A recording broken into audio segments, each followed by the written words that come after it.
Ля-ля-ля.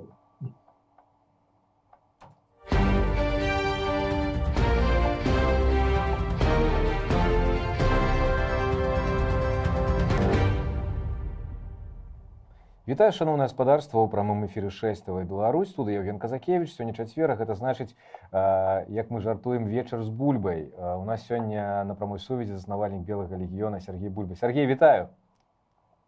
Добрый вечер. Не чую яшчэ про такое. Ну вось, бачыце, як добра. Упершыню добры жарт. Ну што ж, пачнем з добрага настрою, але тэмы, канешне, у нас не вельмі такія радужныя, але ўсё ж такі. ЗША сумесна з Ізраілем ударылі па Ірану, і ўжо пацверджана, што вярхоўны лідар Ірана Алі Хаменеі загінуў. Так і працягваюцца. ЗША і Ізраіль б'юць па Ірану, а Ірану адказ па амерыканскіх базах у іншых краінах. Сергей, на вашу думку, якая ўвогуле асноўная мэта вось гэтай атакі ЗША і Ізраілю на Іран? Я падыйду з нетрадыцыйнага шляху у сэнсе пункту гледжання. Вот маё разуменне, што файлы Эпштейна цалкам без цэнзуры бачылі толькі это самае спецслужбы двух краін Расіі і Ізраіля. Таму, у прынцыпе, што Ізраіль скажа, то што Злучаныя Штаты робяць. Ну, это так, это жарт, это проміж іншым, але ж, ну, у этом жарце як бы ёсць свая доля правды, да. Тым не менш, Трамп, да, паслядоўна падтрымлівае Ізраіль, У прынцыпе, з пункту гледжання сухого міжнароднага права, Трамп робіць злачынства, да? Вот калі абстрагавацца, вот узяць абсалютна тое, што Трамп не параіўся, нават амерыканцы абурыліся, это кангрэсмены абурыліся, што калі з Венесуэлай так рабіў, што не дачакаўся іхняе рашэнне, нават не даводзіў да іх. Вот тое ж самае зараз адбываецца з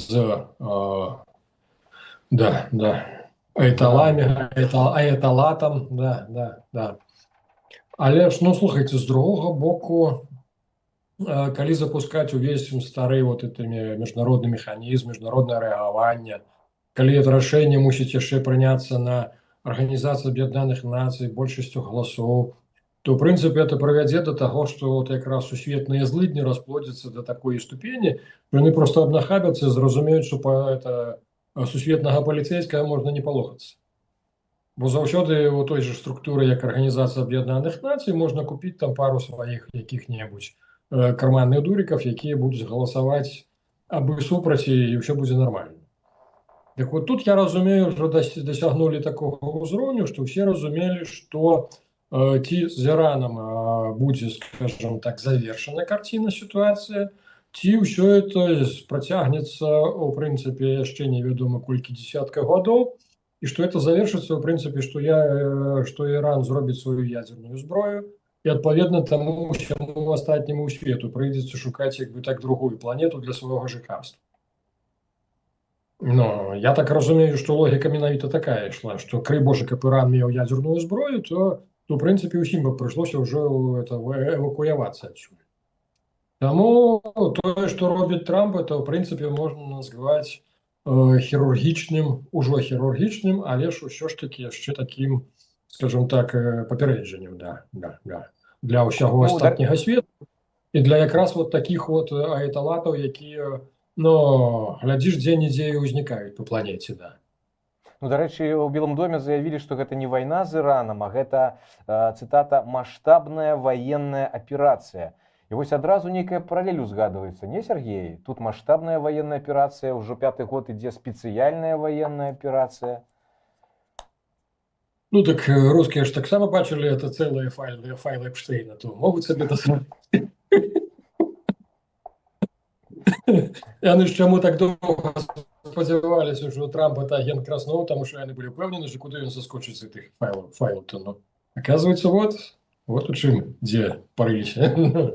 Сергей, дарэчы, вось да стала вядома, што сёння прыляцела з раніцы па Азербайджану, калі не памыляюсь, там па аэрапорце. Як гэта можа аўкнуцца ў далейшым? Якая верагоднасць таго, што іншыя, напрыклад, краіны Еўропы будуць уцягнуты ў гэты канфлікт? Таму што мы за гэтыя дні шмат чаго чулі, і Трамп хацеў з Іспаніі са сваіх баз атакаваць, Іспанія адмовіла. Трамп сказаў, гэта нашыя базы, калі мы захочам, мы можам рабіць там што хочам. Ну то бок зараз адбываецца нешта не зусім зразумелае для простага чалавека, які сочыць за навінамі, і ты не разумееш увогуле, што адбываецца. Наколькі верагодна, што іншыя краіны могуць быць уцягнутыя, і якія наступствы атакі на Азербайджан? Вот я про то і кажу, що бедныя тыя студэнты, якія зараз вывучаюць міжнароднае права. То бок это ўжо можна аднесці да катэгорыі, ну, права, якое было калісьці, да, ў мінулым. Всё, яно ўжо не цяперашняе. А калі па-сур'ёзнаму глядзіць, я так разумею, што недооценілі ні амерыканцы, ні ізраільцяне здольнасці якраз іранцаў, да, і тых фанатыкаў рэлігійных. Яны максімальна стараюцца стварыць праблемы да ўсяго астатняга свету. Всё. Яны это такі накіравана робяць. Таму глядзіце зараз і Азербайджан, і вот пад вечар яшчэ свежая інфармацыя, яшчэ адзін аэрапорт атакавалі. То бок глядзіце, яны перакрылі Армузскі праліў, яны ствараюць праблемы, яны разумеюць, яны ідуць паслядоўна для сябе. Рэальна Іран не можа не перамагчы ні Злучаныя Штаты, ні Ізраіль. Але ж вот якраз нашкодзіць так, каб у прынцыпе усе ў свеце пачалі абурацца, вот Іран пайшоў менавіта гэтым шляхам. Колькасць іхніх абстрэлаў, калі мы паглядзім на колькасць тых межкантинентальных ракет, усяго, колькі запускаецца, у прынцыпе гаворыць пра тое, што Іран мае слабое месца. Это слабое месца вядома, у прынцыпе, і Злучаным Штатам, і Ізраілю. То бок Іран мае пэўны запас вот этих самых балістычных ракет, але ж пры гэтым Іран мае як бы так вельмі нязначную колькасць пускавых установак для іх. А сама ракета як бы беспускавая, як яна можа быць скарыстана. Так вот ізраільцяне зараз вельмі добра адсочваюць, як толькі ідзе першы пуск, то тут же па месцу пуска пролятае. Это прыводзіць да таго, што як бы знішчаецца пускавая, і то бок для іранцаў становіцца праблема, адкуль же запускаць это раз. По-другое, самі экіпажы, якія абслугоўваюць пускавую, яны ўжо самі некаторыя нават дезертируюць, таму што яны разумеюць, што не смертнікі. Все это прывяло до таго, што глядзіце, на сённяшні дзень над Іранам уже спакойна летаюць Б-52. Б-52, я нагадаю, это абсолютно старые, во Вьетнаме были, это что называется летающая крепость. Это для супрацоўнікаў просто нереально. Таму это сведчыць, што калі ўжо ў небе Б-52, то это гаворыць про тое, што супрацьпаветраная абарона Іран уже не мае. Ну, але ж вот Іран пайшоў па шляху, Іран вырашыў усіх пакараць усіх пасобнікаў, як яны называюць, амерыканскага імперыялізму, і пачаў лупіць па ўсіх сваіх суседзях для таго, каб яны, напэўна, пачалі падштурхоўваць менавіта ціснуць на Трампа і на Нетаньяху. Ну, але ж я не ведаю, што чым гэта закончыцца, і самае галоўнае пытанне, колькі ўсё это працягнецца. Трамп, напэўна, спадзяваўся, што хуценька, максимум за пару тыдняў, каб ён перад перагаворамі з Сі Цзіньпінем, каб ён прыехаў да Сі ўжо з такім, скажем так, з моцнай пазіцыяй. То бок забраўшы нафту венесуэльскую, забраўшы нафту іранскую, то бок пакінуўшы фактычна Кітай без асноўных ягоных крыніц паступлення нафты, конечно, Трамп тады меў моцныя пазіцыі. Але ж вот тут якраз, я кажу, яны недооценілі Штаты разам з Ізраілем, недооценілі здольнасці рэлігійных фанатыкаў. Тыя вырашылі шмаляць ва ўсе эпахі, і прычым як бы так пытанне, наколькі часу ў іх хопіць. Плюс паглядзіце, Штаты актывавалі курдаў. То бок нарэшце курды, можа быць, дачакаюцца ўсё ж такі, што ім дазволяць стварыць сваю дзяржаву. То бок сярод курдскіх дабравольцаў ім раздаюць зброю, Штаты ўжо завезлі ўсё. То бок это сведчыць пра тое, што наземная аперацыя будзе, але ж у першую чаргу яна будзе накіраваная менавіта на раздзярбан ужо Ірана. То бок паколькі Іран не стаў дамаўляцца, я нагадаю, што персы у Іране не самыя шматлікія. По-моему, там это самае нават азербайджанцаў па колькасці, калі незначна болей, то неяк так это сур'ёзная колькасць. І калі вот зараз адмыслова іранцы пачалі лупіць па Азербайджану, то я не ведаю, это, напэўна, запрашэнне да Азербайджана, як бы так нагадка, што тут вот вашы, ў прынцыпе, тыя, хто дагэтуль прызнае сябе азербайджанцамі, то бок калі пойдуць рваць Іран, то яго парвуць на 5-6 кавалкаў, там нічого ад яго не застанецца. Вот у чым сэнс. І зараз ўсё вот ідзе менавіта гэтым шляхам. Да.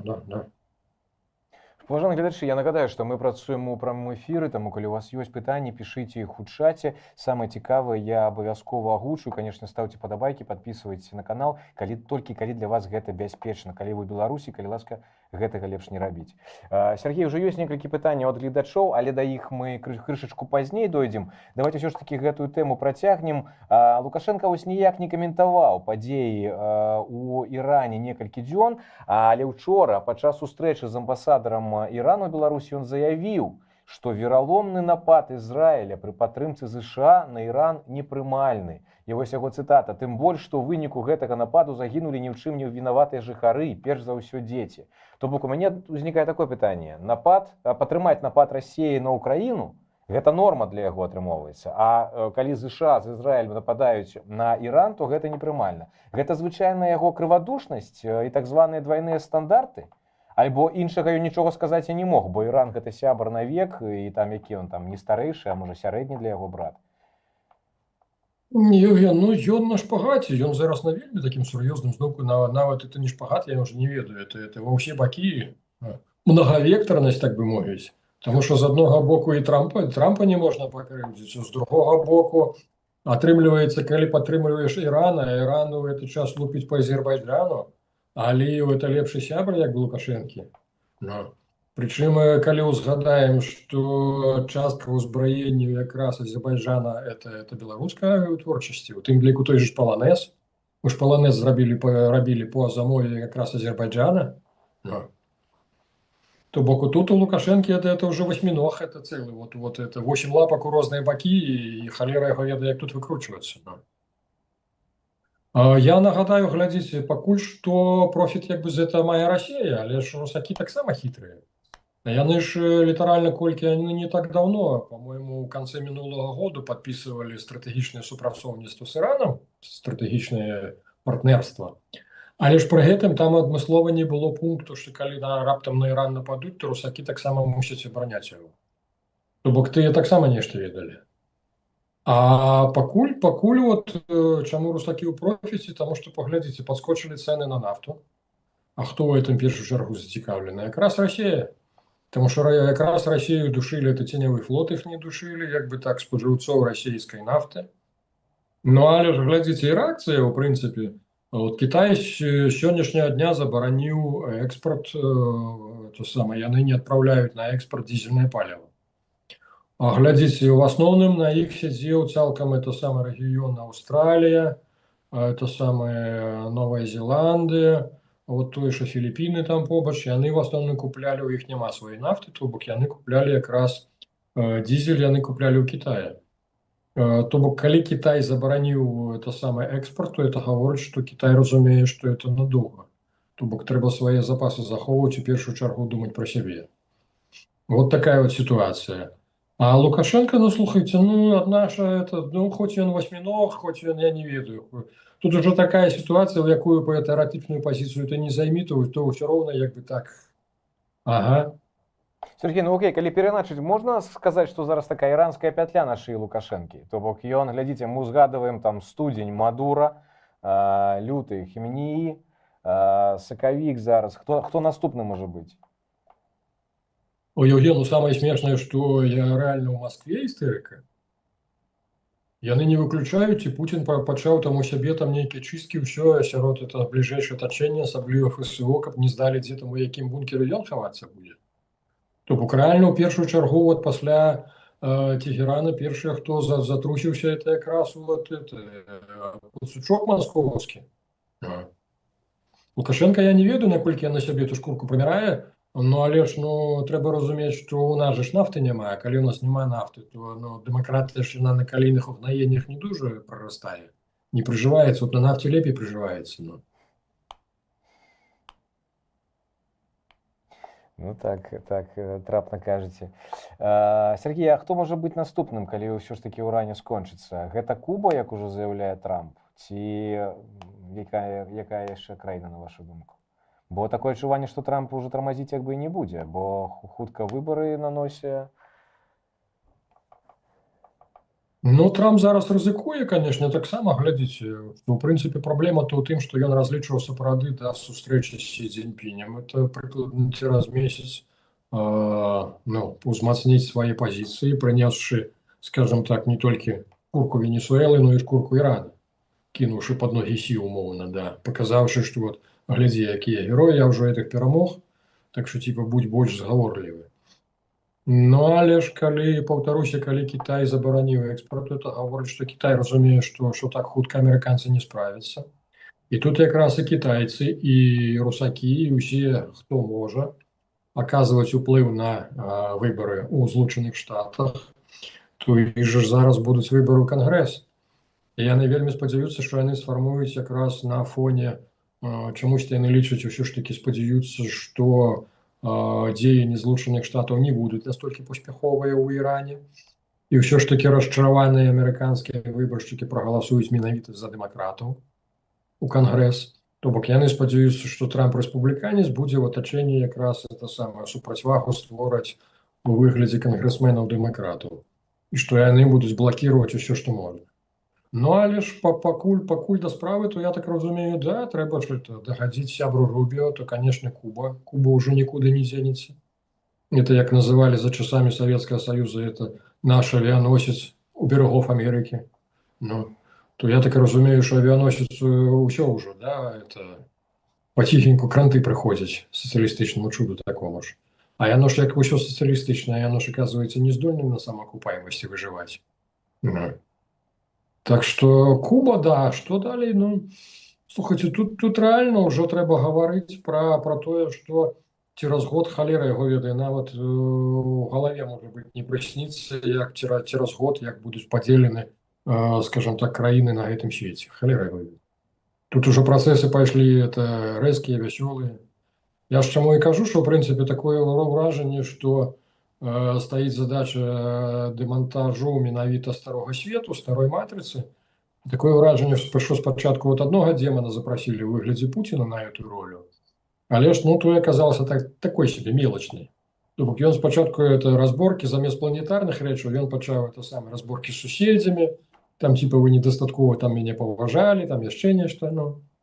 Тады, прыйшлося, тым, хто сцэнарысты этого спектаклю, запрасіць демона такого больш сур'ёзнага. Трамп же ж, бачыце, ён вельмі доўга прыглядаўся да Пуціна, яму вельмі імпанавала, што Пуцін, у прынцыпе, не зважае ні на якія ні на правілы, ні законы. І ўрэшце в гэтым годзе Трамп сарваўся і пайшоў по той же ж лініі, але ж ужо глобальна ў планетарных маштабах. Паказаць, хто ў гэтай хаце гаспадар. Да. Сергей, а як напад Ізраіля і ЗША на Іран паўплывае на стасункі паміж Менскам і Вашынгтонам? Таму што нават, калі глядзеў, як Лукашенка ўчора расказваў, што адбываецца, як ён спачувае іранскаму народу, ён збольшага абвінавачваў у асноўным Ізраіль. А ЗША некалькі разоў ён узгадаў, а Трампа ўвогуле ён прозвішча яго не называў. То бок, мы ж ведаем, хто ініцыяваў гэты напад. Як можа гэта паўплываць усё на стасункі паміж дзвюма краінамі, паміж Беларусю і ЗША? Еўген, калі браць на сённяшні дзень, то шчыра ніяк. Таму што, глядзіце, Трамп пакуль паставіў Беларусь на паўзу, яму ёсць пакуль чым заняцца больш грунтоўнымі, больш цікавымі працэсамі. З Беларусю, глядзіце, у прынцыпе, Лукашенко сам ж нарываўся. Ён же плаціў грошы амерыканскім журналістам, каб яны інтэрв'ю з ім рабілі.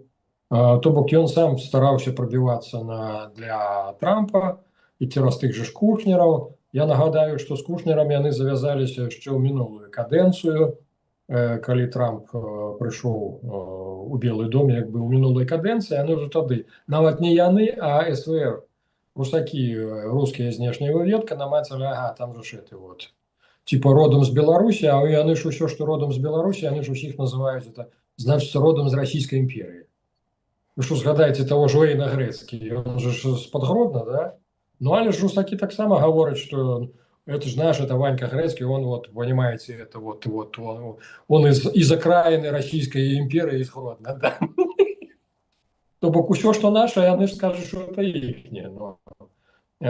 Таму не здзіўляйцеся, што менавіта руская знешняя выведка, да, яны давно пра Кушнера ведалі, ну і, відаць, усё ж такі калегам-беларусам трошку это самае ўвагі Кушнера ўдзялілі адзін і другі. То бок яны ж вельмі спадзяваліся, што ў тым ліку цераз Кушнера ему удасца лабіраваць, я маю ўжо на ўвазе Лукашенко, лабіраваць свае інтарэсы. Глядзіце, для Трампа мы 100 разоў з вами гаварылі, што для яго палітвязні это не ліквідны тавар, это не тое, пра што ён марыў. Вот з ягоным цынізмам камерсанта яму палітвязні ну такое сабе. Максимум, што для вот на шляху да атрымання Нобелевскай прэміі там пагаворвалі, што яму якраз намякнулі, калі вот ён зможа вызваліць пэўную колькасць, то як бы так зможа ў сваім, што называецца, партафоліо указаць, што а яшчэ я не толькі войны спыніў, але ж вы понимаете, я вот этих, як ён называе, заложнікаў асвободил. То бок ад Лукашэнкі першая хваля вот тых, каго ён выпусціў, там жа, памятаеце, было некалькі грамадзян Злучаных Штатаў. То бок это ж было такі пробны камень, ён за Лукашенко закінуў, як там зноўку работарговля праканае, не праканае. Ён же ж у трэці раз это займаецца работарговляй за часы свайго царствавання. То бок ўжо ж нармальныя людзі разумелі, што трэці раз не пройдзе, але ж, ну вот, Лукашенко паглядзеў, і у яго ўжо ўзнікла ілюзія, што такі пройдзе, і вот зноўку падфарціць. Але ж знялі санкцыі з Белаві, а летаць няма куды. Знялі санкцыі з калійных угнаенняў, а вазіць няма як. Таму Штаты, у прынцыпе, паставілі для іх ад Беларусі на сённяшні дзень нічого не залежыць. То бок яны спакойна чакаюць развязкі сітуацыі. Мы з вами разумеем, што, напрыклад, калійныя угнаенні, яны не пераканаюць Еўропу, што трэба зняць санкцыі з Беларусі як саўдзельніка агрэсіі супраць Украіны. То бок Еўропа на это не пойдзе. Таму я не ведаю, можа быць, Трамп спадзяваўся, што ён хуценька прыдучыць Украіну для заключэння міра і будзе вазіць як бы калі якраз цераз Адэсу. Ну а паколькі з гэтым пакуль не атрымліваецца, то яны як бы паставілі на паузу. Ну і плюс я нагадаю ўсё ж такі то, што называлася Славкалій, вот новы руднік, як шахцёры кажуць, руднік, якіх Гуцэрэев рабіў за кітайскія грошы. Яны ж прапанавалі Трампу, што давайте это самае уваходзьце. Ну, я так разумею, што і Кушнерам, магчыма, асабіста прапанавалі ўвайсці ў акцыянеры.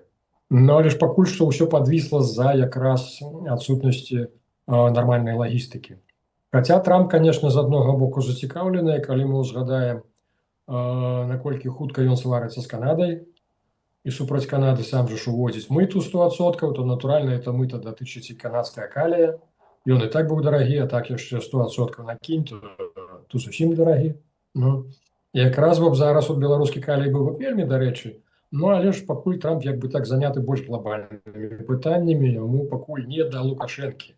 Таму вот тое, што ўсё гаворыць Лукашенко, это ніяк не наб'ецца. Ніхто нават не заўважыць шчыра.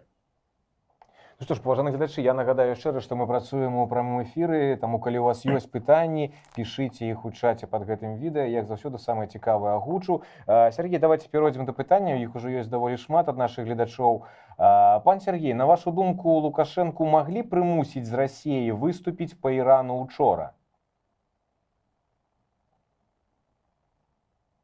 Ну, так а сама Россия, я ж уже кажу, што, глядзіце, калі яны падпісвалі стратэгічнае партнёрства, то яны знялі пункт пра тое, што ў выпадку напада кагосьці на Іран, то Россия мусіць падпісвацца і ўдзельнічаць у, скажем так, ва ўзброеным супраціве. То бок яны это, я так разумею, абсолютно нормально дапускалі. На сённяшні дзень, да, русакоў, по-моему, больш хвалюе, што яны на сябе прыміраюць, што і з імі тое ж самае можа быць.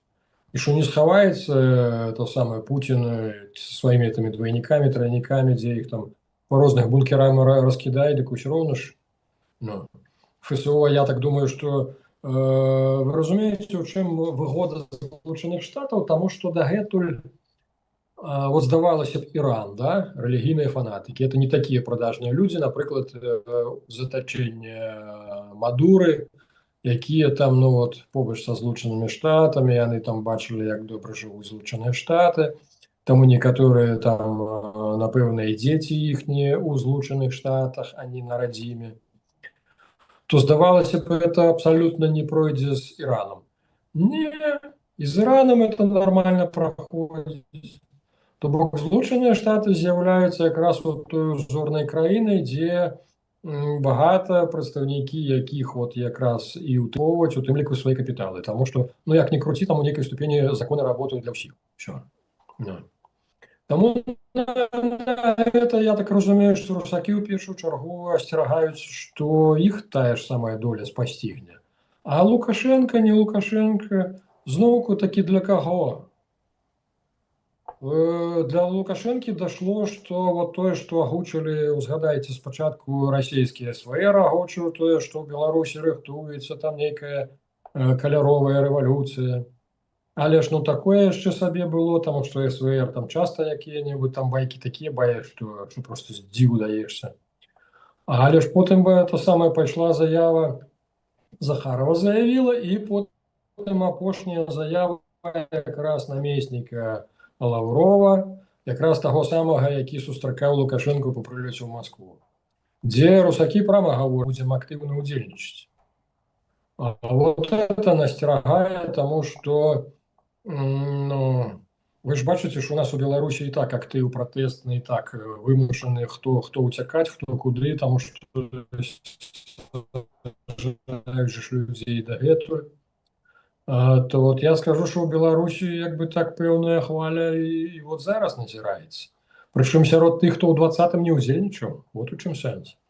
І калі, разумееш, я, напрыклад, ну, я пакуль не буду агучваць інфармацыю, але ж у тым ліку і нашыя сябры як бы так папаліся, то я скажу, што я адзінае, што даведаўся, якраз калі міліцыя на вот этих рэгіёнах, дзе арыштаваныя, яны адразу міліцыя типа не мы, мы адмарозіліся, это ўсё з мінскую ініцыятыва. А вот тут я ўжо хваляваўся, хто ўсё ж такі ініцыятар, ці Губопік, ці КГБ. Калі Губопік, я асцерагаўся, што это чыста маскоўская гульня, і вот это могуць это самае абсалютна жорстка выразаць просто ўсіх беларускіх нацыяналістаў, як яны лічаць.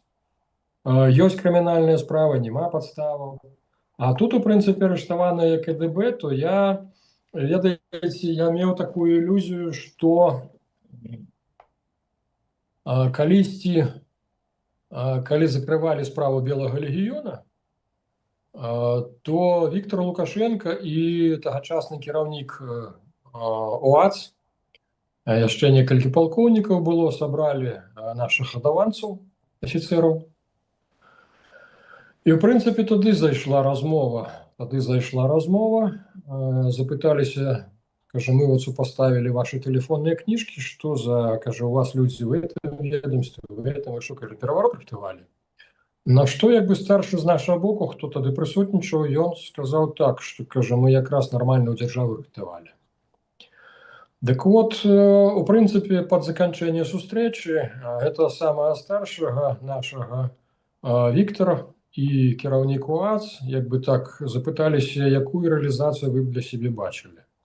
На што той адказаў, што да, якраз вот лінія, это самае патрыятычнае выхаванне, мы маглі б свой досвед маштабаваць на ўсю Беларусь і такім чынам фактычна выхаваць, скажем так, афіцэраў, такіх, якія яны мусяць быць насамрэч у дзяржаве.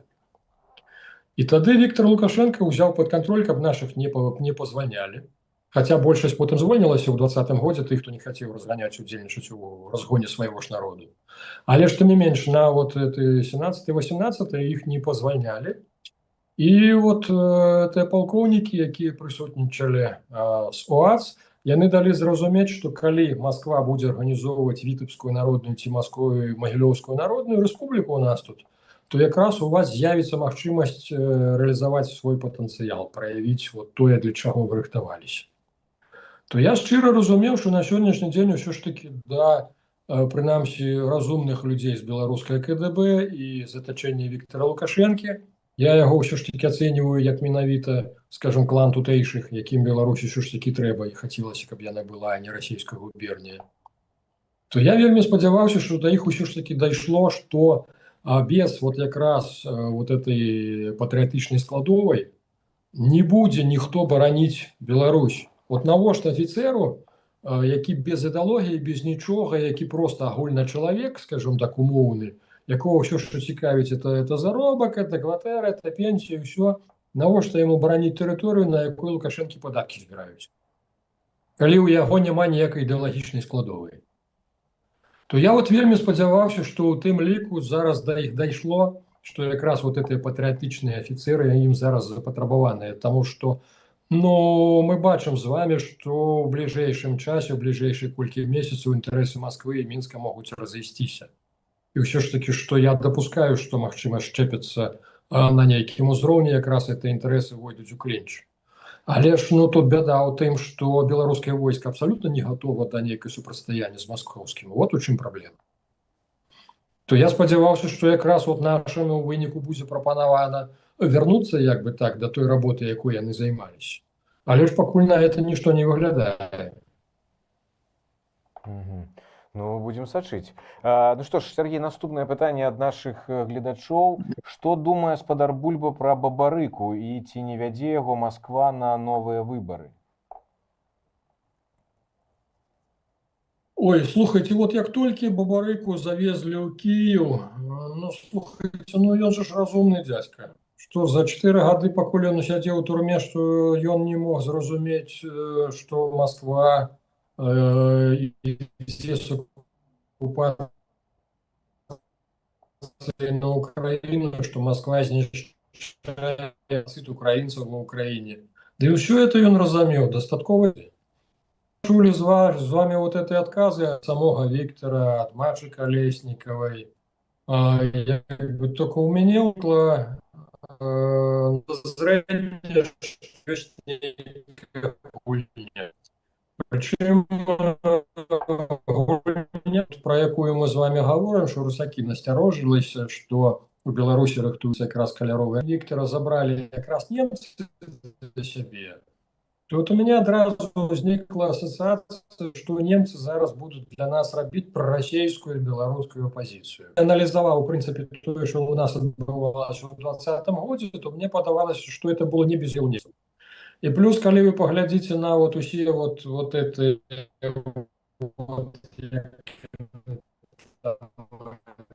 Что, колькі разумею, у нас проблемы з сувязью. Маша так? Колесникова любила. Сергей, як ви мяне чуєте? У нас... То бок такое ўражанне, што іх в адным цэнтры як вы мяне чуєте? Вельмі дрэнная сувязь, мы вас не чуем, кудысьці вы знікаеце. Я вас добра. А мы вас не чуем, і картинка штосьці подвисла. Сергей, можете перазайсці по гэтай самай спасылцы?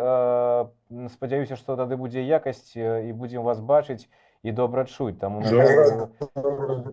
тады пачакаем вас, перазайдзіце, калі ласка. Я нагадаю, што мы працуем у прамым эфіры, таму, калі ласка, калі ёсць у вас пытанні, якія да Сергея, пішыце іх у чаце, абавязкова іх задам, і упэўнены, што Сергей на ўсе пытанні адкажа. Ну, а вы, калі знаходзіцеся не ў Беларусі, то, калі ласка, пастаўце падабаечку, падпішыцеся на канал. Для вас гэта не цяжка, а для нас гэта падзяка з вашага боку. Але калі вы ў Беларусі, лепш гэтага, канешне, не рабіць, таму што бяспека гэта галоўнае. Ну што ж, Сергей, як чуваць? Ой, цудоўна, зараз лепш, так, таму што там проста увогуле прапала сувязь і нічога не было зразумела, што вы кажаце. Давайте, можа, спачатку, што вы думаеце пра спадара Бабарыку і ці не вядзе яго Масква на новыя выбары? Да. Я ж это самое, повторюся, да. Виктор, я думаю, что он абсолютно разумный человек. И цудоўна, он за 4 года в турме, но имел он доступ все ж таки до пэўнай информации. И мог он уже асэнсаваць, что Москва просто мэтанакіравана проводить геноцид украинского народа. Тому як бы ягоныя адказы, такое ўражанне, ён разумны человек. Тому калі ён адказваў якраз так, як выгодна Москве, мне адразу ўзнікла ўражанне, што асабліва пасля таго, як забралі Віктара і Машу якраз немцы для сябе, то у меня ўзнікла падазрэнне, што яны будуць рыхтаваць зараз новую прыймальную для Расіі беларускую апазіцыю. Чаму? Таму што глядзіце, ну вот я аналізуючы тое, што у нас адбывалася ў 2020 годзе, маё ўражанне было, што это адбывалася не без удзелу немцаў. Мне часам узнікала ўражанне, што тую ж Машу Калеснікаву рыхтавалі у адным і тым жа ж цэнтры з пакойным Навальным. То бок, ну это одна і тая ж гульня. Немцы, разумееце, яны заўсёды неяк да беларусаў ставіліся. Ну, паглядзіце, з часоў Беларускай Народнай Рэспублікі, да, відаць, і раней.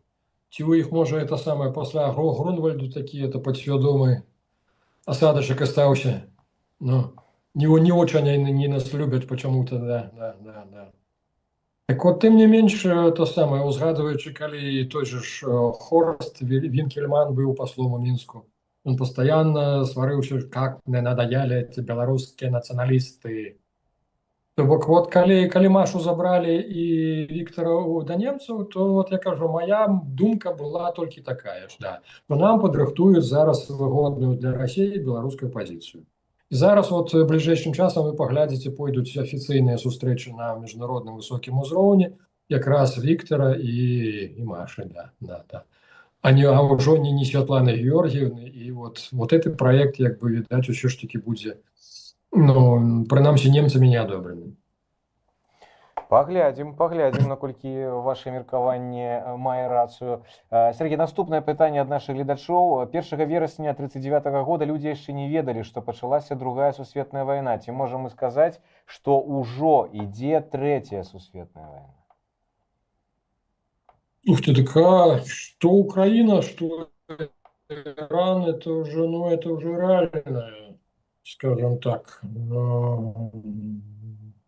А Иран, Украина ж так не робіць, Украина ж это не посылает свои ракеты вообще баки, каб поднять увесь свет. А Иран менавіта это и робіць. То можа ўсё ж таки Иран и добьется того, что рэгіён полыхне, увесь рэгіён, ну а там я не здзіўлюся, калі багата ж зацікаўлены падліць алею у гэтае вогнішча.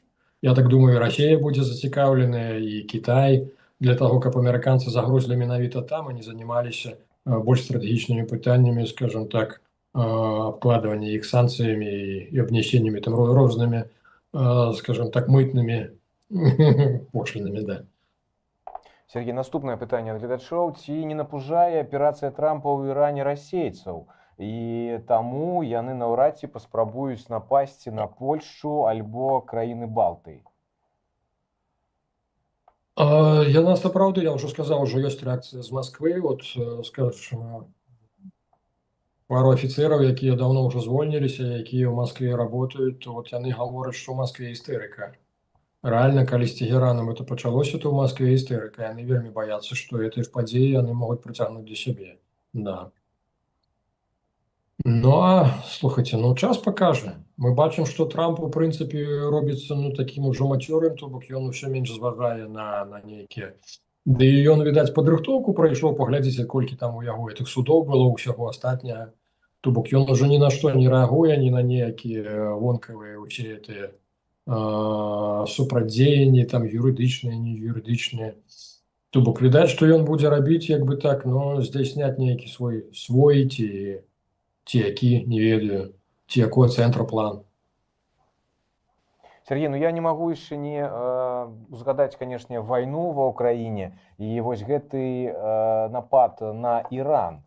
На вашу думку, ці паўплывае гэта на ход вайны? Таму што, наколькі мы ведаем, Расія карысталася і гэтымі шахедамі сумна вядомымі вытворчасці іранскай, запускалі іх па ўкраіне, па Кіеву, па іншых гарадах. Таксама там яшчэ нейкая зброя, да, ішла з Ірана ў Расію і дапамагала ім ваяваць супраць Украіны. А зараз, і ці не зменшыцца дапамога, скажам, то тых самых ЗША ўкраіне, таму што яны зараз пачалі вось гэту вайну, не вайну, як гэта назваць, пакуль не зразумела. Але ўсё ж такі, як гэта ўсё паўплывае на ход вайны ва ўкраіне і на чыю карысць ўсё ж такі, каму будзе лепш ад гэтага?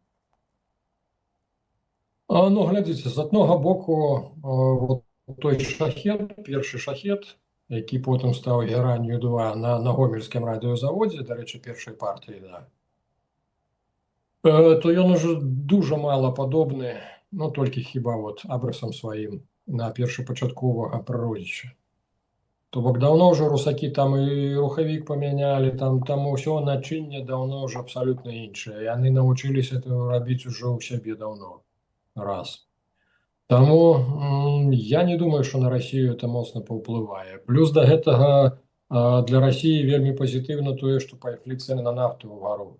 То бок яны якраз, як бы там Іран не быў саюзнік, не саюзнік, але ж это спрыяе якраз усё ж такі па атрыманню імі адпаведнага дохода, а маючы грошы яны як бы так вырашыць пытанне, дзе можна штампаваць тыя ж самыя шахеды. Іх у рэшце рэшту ў Беларусі можна штампаваць, абы былі б грошы, да. На ў мінулым пытанні я не адказаў, ці не спыніць это Расію ад нападу на Еўропу. Я вам скажу так, что падобна, што не. Падобна, што не, пагаворваю, што зараз Медведзеў прывалок да Пуціна новы праект працягнення спецваенной этой, как они там, сволочи эти называют свой свой, это, ну, как-то созвучно на дороге, да, сволочь, да. Так вот, Медведзеў прапануе працягнуць яе яшчэ на 10-12 гадоў. То бок, разумееце, да. Калі мне папярэджвалі про тое, што Пуцін не самы адмарожаны ястреб, што называецца, то я быў здзіўлены і задаваў пытанне, дык а хто там такі яшчэ? Ну, акрамя сілавікоў называлі вот это алкаша, што это алкаш, оказывается, зусім там галава адбітая. Інтэлігент, які ніколі не трымаў нічога цяжэйшага там за шклянку гарэлкі, вот яму падаецца, што вайна. І ён там сур'ёзны такі праект прывалок, дзе сапраўды прапануе эканоміку пераводзіць на рэйкі вайны цалкам ужо паслядоўна, незваротна. І насельніцтва пачаць як бы выхоўваць менавіта. То бок вярнуць, у прынцыпе, ну, вот рэальны нейкі сталінскі рэжым. Всё да фронта, всё для победы. Каб, крый Божа, у народа не было магчымасці задумацца, чого ж яны так кепска жывуць, наадварот іх і... Ну, вы ж бачыце, што робіцца. І з гэтым абмежаваннем і сацыяльных сетак, і ютуба, і ўсяго, і месенджераў, і спрасоўваннем свайго Этамакса. Все ж разумеюць, што па выніках это самае адсочванне Этамакса просто людзей сабраць будуць. То бок Расія ідзе, Расія замыкаецца сваім этим жалезным занавесам, і Расія не збіраецца спыняцца, вот у чым праблема. Я заўсёды зважаў, глядзіце, вот у нас жа яны адціснулі на беларускай тэрыторыі русакі адціснулі Зябраўку і Букаву, 2 аэрадрома. Здавалася, на халеру яны вам зараз патрэбныя, калі Кіеў за 3 дні не атрымаўся, а тая ж Зябраўка это 30 кілометраў ад Украіны. То бок яна даступная, у прынцыпе, Украіна можа ў любую хвіліну яе накрыць. Але ж такое ўражанне, што русакам якраз вот у доўгатэрміновым іхнім плане аэрадром, я нагадаю, што Зябраўка тая ж это аэрадром АДД, авіяцыі дальняга дзеяння. То бок яны разглядаюць, што ён ім усё ж такі спатрэбіцца, вот у чым сэнс. І вельмі мне вот у гэтым плане насцярожвае тое, што беларускія войскі пастаянна ганяюць па перыметру Беларусі, такое ўражанне, што нас усё ж такі на сённяшні дзень нам расказваюць, што Захад збіраецца на нас напасці. Ну, але ж вот ёсць інфармацыя пра тое, што быццам бы Пуцін паставіў задачу, што Беларусь мае сфармаваць ударны кулак недзе 50 000. Яўна это не для Польшчы, это ўсё ж такі менавіта для вот Прыбалтыкі, да. То бок я думаю, што Расія паспрабуе, ну вы ж бачыце, і Рютте той же загаварыў пра 5-й протакол, типа вот алгарытмы прыняцця 5-го протакола, яны вот настолькі згодна 5-го протакола, настолькі сакрэтныя, што мы нікому не раскажам, калі наш уступіць 5-й протакол у дзеянне. То бок пайшла нейкая это пурга і муч, што называецца, якая пацвярджае, што ні халеру ён не будзе прыменены. Як я гаварыў з украінскім генералам і Сасушным, то і так гаворыць, у прынцыпе, для таго, каб НАТО сабралося, прыняло рашэнне, запусціла механізмы, і все ж таки перакінула войскі да Прыбалтыкі, ім спатрэбіцца 46-48 сутак. Кажа, Прыбалты не маюць столькі. Вот он и все, вот он весь отказ. Так что Россия не збираецца спыняцца. Больше того, я вам скажу так, ну, это назираю за Китаем, у меня такое ўражанне, что Китай, ну, абсолютно не креативный. Я зважаў як бы так на скажем так, мікраўзроўні. Я некалькі разоў быў, вот, тыбецкая частка Китаю, я назіраў за тымі кітайцамі, ну, гэтымі асаднікамі, якіх прыслалі ў гэты рэгіёны. Яны там нейкія бізнесы, там свае нешта. Яно, слухай, яно настолькі аднатыпна, настолькі нават не цікава, што просто катастрофа. Вот калі адзін з іх раптам знайшоў, што вот пельмені засла ідуць лепш, чым пельмені з этой казы горнай. Ну. Все, увесь гарадок вот зробіць это пельмені засла, і ніхто думаць не будзе. Ну. Так вот такое ўражанне, я гляжу на Кітай, ён цалкам капіруе паводзіны Злучаных Штатаў. То бок ім спадабалася, давайте мы вот свой, это вот американцы свой даляр меняют на нафту, на золото, на, скажем так, ну вот абсолютно все, как бы так, материальные каштоўнасці меняют свои паперки. А давайте мы так досягнем такого ж узроўню. То вот зараз у меня такое ўражанне, что Китай, наглядзеўшыся на стары свет, на Европу, Злучаныя Штаты, но у нас же як прынята, что британская корона, Европа, а Злучаныя Штаты это полицейские, які вот мама Крулёўна, там скажем, мама королева британская, да, и полицейский збегае навядзе парадак. Так вот, Китай у якасці свайго полицейскага робіць Россию. Вы заўважце, колькі зараз візітаў якраз еўрапейскіх лідараў менавіта пайшло ў Кітай. Все зразумелі, асабліва пасля таго, як Трамп заявіў, што ён не будзе больш насіць парасон бяспекі над Еўропай. Европа зразумела, ага, значыцца, вот трэба з кімсьці гандлявацца, хто нам зможа забяспечыць эту самую бяспеку. І ўсе забеглі ў Кітай. А вот паўтаруся, тут Кітай якраз тую самую Расію будзе скарыстоўваць у якасці вот этого вот і хулігана, і паліцэйскай адначасова. Вот і ўсё. Ну, Европа заварушылася, таму што нават на гэтым тыдні Макрон заявіў, што будуць павялічваць колькасць ядерных боеголовак, які ў іх ёсць у наяўнасці, і павялічваць фінансаванне войска. Ну вось апошнія гады, як кажуць, пашла движуха, так? І відаць, што мы яшчэ, судзячы па вашых словах, я так разумею, пачуем не раз гэтыя словы неўміручыя, да? Если бы мы не напали первыми, то они бы напали на нас. Так, Сергей, на жаль. Так, на жаль, да. Ну і слухайте, зноўку такі, ядерная зброя, ну это ж тупіковы варыянт. Паглядзіце па колькасці, колькі мае Злучаныя Штаты, колькі мае, як бы так, ну, былы Савецкі Саюз, цяперашняя Рашка, якая ўсё это прысабечыла. Ну, і колькі Францыя, там же ж у десяткі разоў, не десяткі, а то і ў 15 разоў, по-моему, па колькасці адрозніваецца. Ну. То я кажу, што гэты шлях, як бы, ну, нават Лукашенко быў у свой час, чаму ён так радаваўся, калі русакі быццам былі перамяшчалі, як ён лічыў, што перадаюць яму ядерную зброю пад кіраванне. Таму што ён сам сабе прыдумаў, што на таго, хто валодае ядернай зброяй, на яго вонкавае нападзенне немагчымае. І ён уже пачаў марыць пра сваю эту працоўную дынастыю прэзідэнтаў, як у этой Карэйскай народна-дэмакратычнай, што ён перадасць Віктару, Віктар там самае малодшаму, там траля-ля, ля-ля-ля. Ну, але ж потым аказалася, што русакі абсалютна не збіраюцца яму перадаваць. Ну, але ж логіка яна багата ў каго такая, што для таго, каб на цябе не напалі, трэба мець ядерную зброю менавіта як атрыбут, ну, вот такой сімвал незалежнасці. Але ж, край Божа, калі ўсе пачнуць гэта прымяняць. Вы ж разумееце, што наша цывілізацыя тады на тым і залежыцца. До речі, знайшов дадзеныя по Франції, яна займае 4-е месца у свеце. У іх 290 стратэгічных боеголовак. На першым месцы Россия 5977, на другім США 5500 і ў Китаі 600.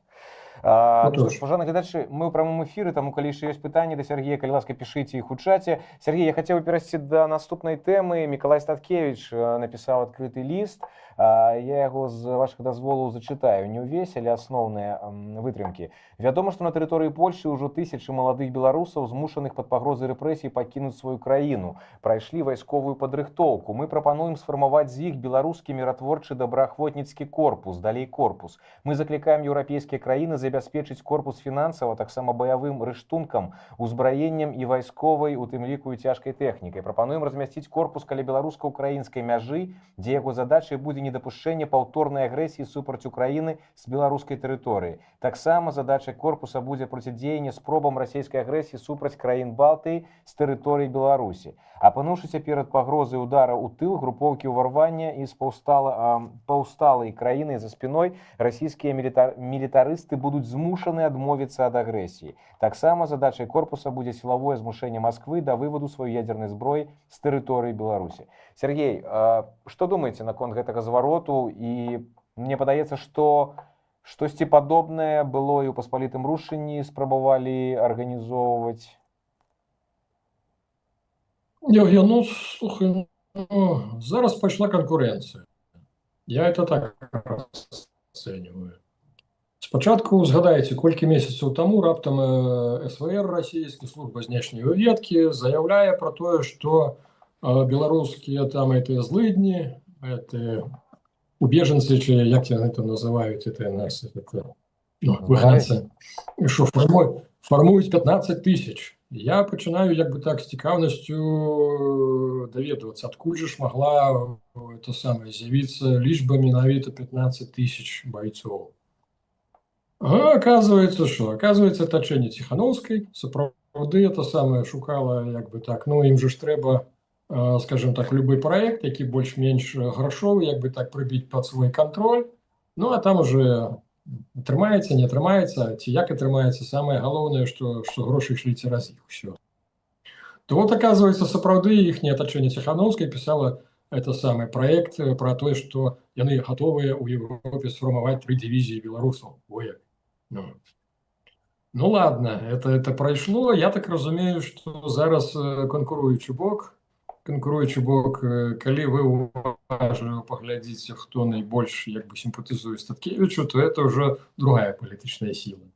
И есть подозрение, что в принципе, что это не Микола писал, а якраз вот журналистка якраз вот с той політичной силой, да. Ну, это так, это поміж нами, это такое меркование, да. Ну, что я могу сказать? Да, справді, якби так і по посполитому рушенню, були різні варіанти, були різні заходи, у тим ліку, поляки все ж таки хоча б дозволили нам войти у цивільну оборону, долучитися до цивільної оборони. Не підпускають ні при якому розкладі. Не пропустять, тому що, глядіть, от опошнє соціологічне питання, яке було спочатку закритим, а зараз його опублічили, то, що білоруси на 3-му місці по ненависті з боку поляків. На 1-му місці русаки, на 2-му цыгане, на 3-му білоруси. Да? Судовно дожилися, да? Тому, натурально, усі, якби так, і польські спецслужби, і вони всі на ушах, і вони не ведають, що з білорусами робити. От у чому сенс. Да, і вельми багато так, випадків, коли Росія наймає за гроші виконавців ніяких терактів на території Польщі чи Європи, і вельми багато часто становляться якраз українці. Але ж українці не, от усе одно, зрозуміла позиція української держави. Українська держава не підтримує його, і вона воює якраз супроти Росії. А білорусів поляки так і називають, ну ви ж хитрожопі, ви ж хочете бути і там, і там. Тому ми, кажу, абсолютно не розуміємо. От проводять мені приклад, наприклад, от гляді, Сахащик Валери. Ну, були командир 38-ї бригади, ДШБ, да? У яго тут будаўнічы бізнес, будаўнічая фірма, дзе работае вельмі багата якраз афіцераў той самай 38, падрыхтаваных афіцераў. Мы, кажа, не ведаем, як павядуць сябе вот эти людзі у выпадку, калі пачнуцца нейкія правакацыі з боку Расіі ці Беларусі. А мы ж памятаем, што Валерый Степанович і расійскі пашпарт мае. І я так думаю, што вот багата хто з ягоных афіцераў з атачэння таксама, ну, як бы так у гэтым плане не гнушаецца. Ну, не пакутуе там на нейкі такі прынцыповы патрыятызм чи нацыяналізм. Таму мы для палякаў як бы так абсалютна не, скажем так, не той матэрыял, з кім бы ім хацелася рэальна працаваць і ўзаемадзейнічаць. Вот усё, што я скажу.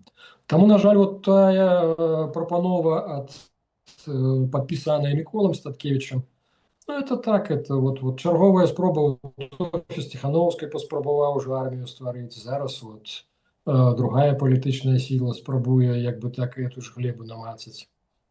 Усіх цвярозых людзей наших, канешне, сяброў, у тым ліку, хто і дома ў Беларусі, мне задаюць пытанне: слухай, а чё это ён это седзячы ў Беларусі, ён што не баіцца, што яму зараз улупяць артыкул за здраду радзіме? І я кажу: ну што я магу сказаць?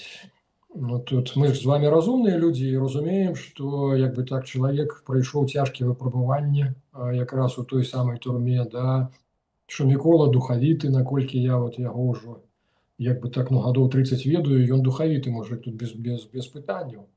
Але ж, ну, тое, што, скажем так, могуць яму прыпаднесці, што вот нам же ж разам трэба зараз Беларусь адстойваць, яны ж таксама такую хітрасць могуць ужыць. Ну. Таму я абсалютна не выключаю, як бы з аднога боку, калі яны ж любяць нашу ад, яны ж таксама разумеюць, што калі працэс нейкі не можна спыніць, то яго трэба ўзначаліць. Ну. Таму вот, ну, думайце самі, зважайце самі, як бы. Но калі Мікола это гаворыць, седзячы ў Беларусі, знаходзячыся ў Беларусі, то значыцца яму ці это дазволена, ці як бы так, ну, яго чакаюць як бы так чарговыя порцыі праблем. Що ж, зрозуміло. Добре, дякую вялікі, Сергей, за размову. Сустрэемся з вами роўна праз тыдзень у наступны чацвер у 21:00 па Менску. Яшчэ раз вам дзякую і беражыце сябе, гонар і годнасць. Рэй. Паважаныя гледачы, я нагадаю, што сёння з намі на прамой сувязі быў заснавальнік Белага легіёна Сергей Бульба. Калі ласка, падабайка, падпісвайцеся на канал, але калі вы не ў Беларусі, калі вы ў Беларусі, лепш гэтага не рабіць, бо гэта небяспечна. Ну, я з вамі развітваюся, беражыце сябе. Жыве Беларусь!